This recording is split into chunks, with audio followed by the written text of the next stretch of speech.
در عقیده توحید میخوای موحد باشی، اگر این کتابای دیگه مردم عقل داده مثلا کنه همیشه کت خارجی ها کت انگلیس ها که گپ میزنی میگه use your mind، از عقلت یکمک کار بگی. از این خاطر انگلیسه که قرآن برش تشریح کنی بسیار خوب قرآن هم میفهمه، مسلمان میشه، از عقل خود کار میگیره.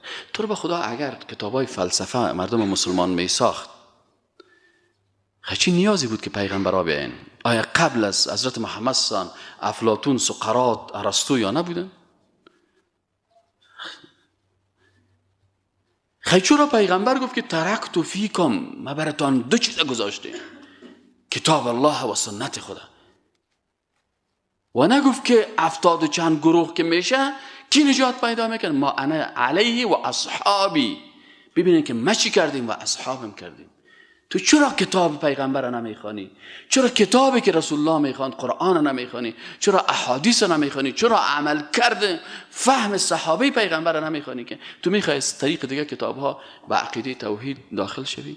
از این خاطر این مشکل اساسی هست که ما داریم، تا حال نفهمیدیم که برای عقیده توحید از کدام کتاب استفاده کنیم.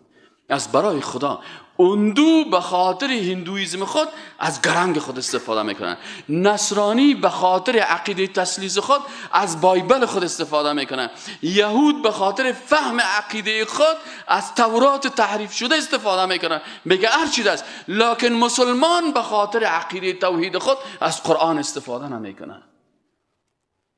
یعنی چرا ما از اون دو هم بدتر شدیم، از یهود هم بدتر شدیم، از نصارا هم بدتر شدیم.